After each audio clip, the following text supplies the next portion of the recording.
Good morning students, my name is Meenu Naruka from Rajasthan TT college. मैं BSc first year को algae, bryophyta and lichen जो कि botany का third paper है, उसमें मैं जो टॉपिक पढ़ा रही हूँ वो टॉपिक है life cycle in algae. Algae में जो लाइफ साइकिल होती है कई प्रकार की होती है, जिसमें हमने दो टाइप्स के बारे में पढ़ लिया है। पहला जो टाइप्स है वो है अगुणिता की जीवन चक्र, जिसे हम हैप्लॉन्टिक लाइफ साइकिल कहते हैं। तो हैप्लॉन्टिक लाइफ साइकिल का मतलब क्या हुआ कि उसमें अगुणित जो अवस्था होती है वो लंबे समय तक होती है, लेकिन द्विगुणित अवस्था होती है वो केवल जायगोट में दिखाई देती है और केवल थोड़े समय के लिए। इसी कारण उसे अगुणित अवस्था कहते हैं, दैट मीन्स हैप्लॉन्टिक अवस्था कहते हैं। जबकि जो द्विगुणित जीवन चक्र होता है, दैट मीन्स डिप्लॉन्टिक जो लाइफ साइकिल होती है, उसमें क्या होगा कि जो डिप्लॉन्टिक स्टेज जो होगी वो लंबे समय के लिए होगी और अगुणित जो अवस्था होगी वो केवल युग्मकों में ही दिखाई देगी, जबकि लंबे समय तक द्विगुणित अवस्था ही दिखाई देगी। ठीक है, तो इसी कारण उसे द्विगुणित जीवन चक्र कहते हैं या डिप्लॉन्टिक लाइफ साइकिल कहते हैं। आज हम पढ़ेंगे कि जो एल्गी है उसमें तीसरे प्रकार की जो लाइफ साइकिल पाई जाती है उसे हम कहेंगे द्विगुणिता गुणित जीवन चक्र। ठीक है, तो हमारा ये तीसरा टाइप है एल्गी में लाइफ साइकिल का कि द्विगुणिता गुणित जीवन चक्र। सबसे पहले तो हम इसकी अगर बात करें तो इसके नाम से पता चलता है। अब हम इस नाम को अगर डिवाइड करें तो द्विगुणिता अगुणित, अगर इसको हम डिवाइड करते हैं तो क्या बनेगा, द्विगुणित प्लस अगुणित। ठीक है, तो इस प्रकार का जीवन चक्र, इस मतलब डिप्लो हैप्लॉन्टिक लाइफ साइकिल। इसे हम 2n+n याद रखने के लिए, हम 2n+n याद रखने के लिए है ये चीज। तो कहने का मतलब ये है कि इस प्रकार की जो लाइफ साइकिल होगी इसमें द्विगुणित और अगुणित दोनों प्रवास्थाएं आएंगी और ये दोनों प्रवास्थाएं ही बराबर समय के लिए होंगी। ठीक है, और इसी कारण ना तो इसे द्विगुणित अवस्था कहेंगे ना ही इसे अगुणित अवस्था कहेंगे। दैट मीन्स न तो इसे हम द्विगुणित लाइफ साइकिल कहेंगे और न ही हम इसे अगुणित जीवन चक्र कहेंगे। हम इसे द्विगुणिता गुणित जीवन चक्र मतलब डिप्लो हैप्लॉन्टिक लाइफ साइकिल कहेंगे। अब इसमें क्या क्या विशेषताएं होती हैं कि इस प्रकार का जो जीवन चक्र प्रदर्शित करने वाले जो शैवाल होते हैं उसमें सुविकसित स्वतंत्र युग्मकोद्भिद तथा बीजाणुद्भिद थैलस पाए जाते हैं। कहने का मतलब यह है कि जिन शैवालों में डिप्लोहैप्लॉन्टिक लाइफ साइकिल पाई जाती है उनमें स्वतंत्र थैलस पाए जाते हैं, मतलब पूर्ण रूप से स्वतंत्र रहते हैं। जैसे गैमेटोफाइट थैलस पाया जाता है और दूसरा इसमें स्पोरोफाइट थैलस पाया जाता है। जो गैमेटोफाइट थैलस जो होता है वो कैसा होता है, एन, दैट मीन्स अगुणित होता है। और स्पोरोफाइट जो थैलस होता है वो किस प्रकार का होता है, 2n, मतलब द्विगुणित प्रकार का थैलस होता है। और इसीलिए ये जो जीवन चक्र होता है इसे हम द्विगुणिता गुणित जीवन चक्र भी कहते हैं। इसमें ये दोनों प्रवास्थाएं जो होती हैं लगभग बराबर समय तक के लिए रहती है। मतलब कहने का मीन्स ये है कि गैमेटोफाइट थैलस, या फिर हम ये कहेंगे कि गैमेटोफाइट जो स्टेज है और स्पोरोफाइट जो स्टेज है वो बराबर समय के लिए तो रहेंगी, साथ ही इनका आपस में एकांतरण होता रहता है। दैट मीन्स अल्टरनेशन होता रहता है। कहने का मीन्स ये है कि एक बार गैमेटोफाइट स्टेज आएगी तो उससे अगली बार स्पोरोफाइट स्टेज आएगी, दोबारा स्पोरोफाइट स्टेज के बाद गैमेटोफाइट आएगी और गैमेटोफाइट के बाद स्पोरोफाइट आएगी। तो इस प्रकार से इन पीढ़ियों का अल्टरनेशन होता रहता है। कहने का मीन्स मतलब बराबर भी होगा और इनका एकांतरण भी होगा। दोनों प्रवास्थाओं के जो थैलस जो होते हैं, दैट मीन्स युग्मकोद्भिद और बीजाणुद्भिद, दोनों समान भी हो सकते हैं और भिन्न भी हो सकते हैं। ठीक है, अगुणित थैलस का संबंध लैंगिक जनन से होता है, मतलब कि गैमेटोफाइट जो थैलस होता है उसका संबंध किससे होता है, सेक्सुअल रिप्रोडक्शन से होता है।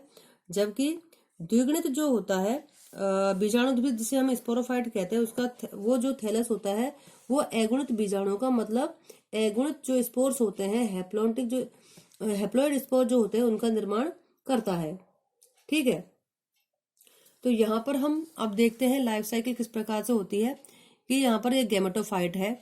ये जो गैमेटोफाइट है इसमें मेल और फीमेल गैमेटोफाइट भी हो सकता है। तो मेल गेमेटोफाइट से मेल गेमेट जो गेमेटोफाइट होगा, तो जैसे मेल गेमेटोफाइट है और फीमेल गेमेटोफाइट है, यहाँ पर गैमेट लिखेंगे,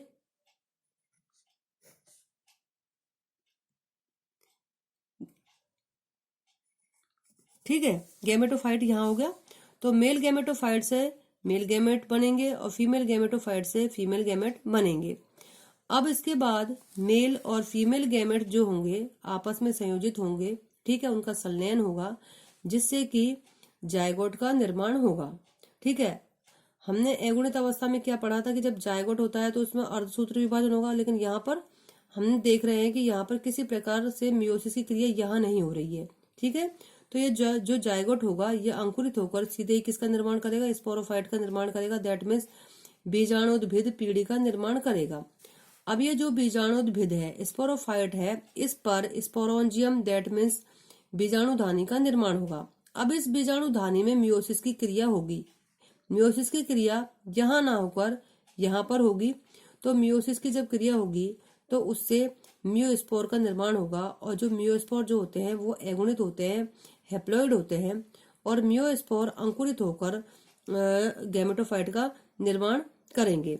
तो इस प्रकार की जो लाइफ साइकिल होती है उसमें गैमेटोफाइट और स्पोरोफाइट दोनों ही स्टेज बराबर रहती हैं।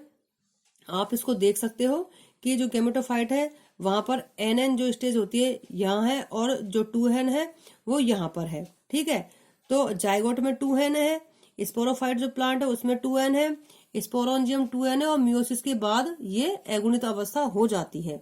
तो इसी प्रकार यहाँ पे मियोस्पोर है वो अगुणित है, ठीक है, गैमेटोफाइट अगुणित है, गैमेट्स है वो अगुणित है, लेकिन जायगोट के बाद ये द्विगुणित अवस्था प्रारंभ हो जाती है।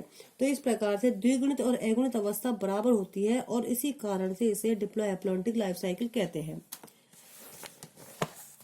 अगुणित तथा द्विगुणित थैलस की बाह्य आकृति के आधार पर इस प्रकार का जीवन चक्र भी दो प्रकार का हो सकता है। जैसे कि मैंने अभी थोड़ी देर पहले आपको बताया कि ये जो दोनों थैलस है, गैमेटोफाइट थैलस और स्पोरोफाइट जो थैलस है, ये आकृति दैट मीन्स मतलब बाहर से देखने पर ये जो देखने पर बिल्कुल समान दिखाई देते हैं, इनका आकार समान दिखाई देता है।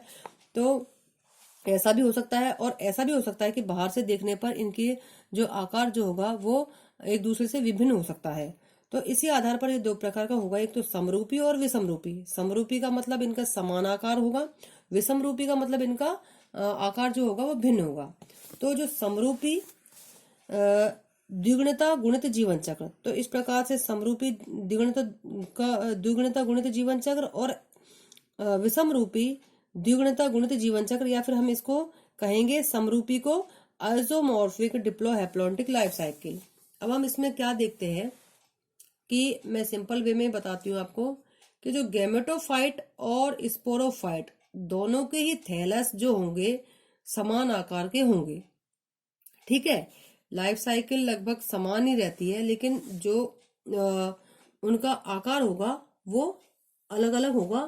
तो इस प्रकार जो समरूपी जीवन चक्र होता है उसमें क्या होगा, डिप्लोहैप्लॉन्टिक में इस प्रकार के जीवन चक्र में आकारिक के लक्षणों में समान अगुणित तथा द्विगुणित प्रवासताओं का एकांतरण होता है, इसलिए इसे समरूपी द्विगुणिता गुणित जीवन चक्र कहते हैं। एक्टोकार्पस इसका एग्जाम्पल है, अल्वा इसका एग्जाम्पल है। कहने का मीन्स ये है कि गैमेटोफाइट और स्पोरोफाइट दोनों ही थैलस समरूपी होते हैं, मतलब समान होते हैं। इन शैवालों में जननांगों का निर्माण दैट मीन्स रिप्रोडक्टिव जो ऑर्गन होते हैं उनका निर्माण कहाँ होता है, अगुणित युग्मकोद्भिद दैट मीन्स हैप्लॉइड गैमेटोफाइट में होता है। इसके बाद युग्मकोद्भिद में नर युग्मकोद्भिद जो होता है, जैसे कि मैंने अभी आपको बताया कि मेल गैमेटोफाइट होता है उससे नर युग्मकों का निर्माण होगा, और फीमेल गैमेटोफाइट होता है उससे फीमेल गैमेट्स का निर्माण होता है, ठीक है। इसके बाद क्या होगा, नर और मादा युग्मक संयोजित हो जाएंगे और जायगोट का निर्माण करेंगे। अब आप इसमें देखिए कि इसके बाद युग्मनज के केंद्रक में अर्धसूत्री विभाजन नहीं होगा, मतलब कि मियोसिस की क्रिया नहीं होगी, बल्कि यहाँ पर क्या होगा कि जो जायगोट है वो सीधे ही अंकुरित होगा, ठीक है, और स्पोरोफाइट थैलस का निर्माण करेगा जो डिप्लॉइड होगा। अब इस थैलस में क्या होगा, बीजाणुधानियों का निर्माण होगा, दैट मीन्स स्पोरोंजियम का निर्माण होगा। ठीक है, अब जो स्पोरोंजियम है, बीजाणुधानी है, उसमें अर्धसूत्री विभाजन होगा, दैट मीन्स मियोसिस की क्रिया होगी।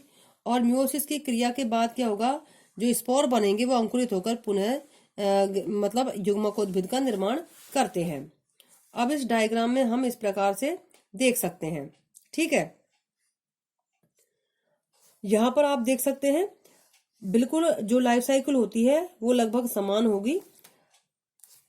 गैमेटोफाइट है, नर युग्मक है, मादा युग्मक है, संयोजन हुआ है, जायगोट हुआ है, सीधे ही ये बीजाणुद्भिद का निर्माण किया है, स्पोरोंजियम का निर्माण हुआ है, उसमें मियोसिस की क्रिया हुई है, उसके बाद मियोस्पोर बना है और अंकुरित हुआ है।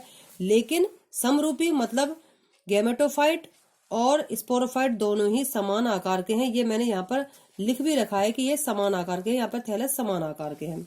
दूसरा जो टाइप है वह विषम रूपी द्विगुणता गुणित जीवन चक्र या हेट्रोमॉर्फिक डिप्लोहेप्लॉन्टिक लाइफ साइकिल भी कहते हैं। इस प्रकार के जीवन चक्र में दोनों में से एक कायिक थैलस अधिक विकसित पाया जाता है, या तो गैमेटोफाइट या स्पोरोफाइट।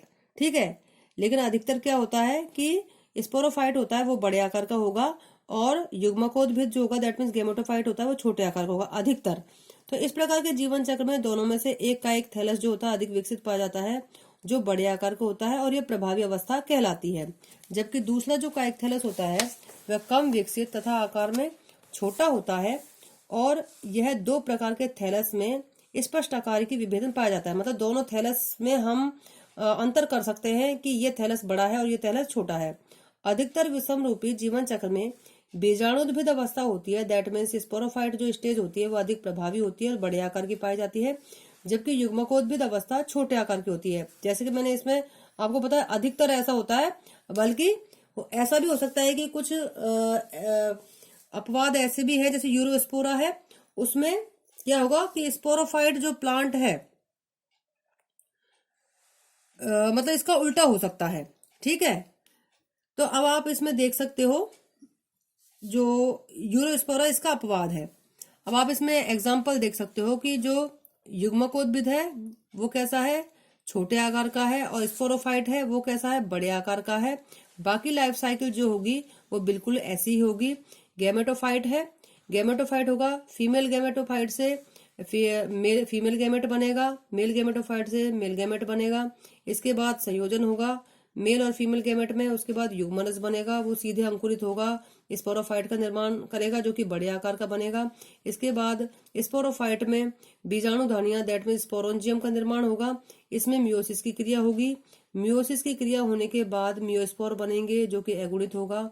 यह अंकुरित होकर गैमेटोफाइट का निर्माण करेगा, जो वह गैमेटोफाइट का निर्माण करेगा वो छोटे आकार का होगा। ठीक है, अब इसमें क्या होगा कि आप देखिए कि दोनों ही जो पीढ़ियां हैं लगभग बराबर है। इसके अलावा यूरोस्पोरा जो होता है उसमें स्पोरोफाइट थैलस बड़ा और यहाँ पर छोटा होगा, और गैमेटोफाइट थैलस जो होता है वो छोटा पाया जाता है। आज के लिए बस इतना ही, आगे हम कल पढ़ेंगे। Thank you.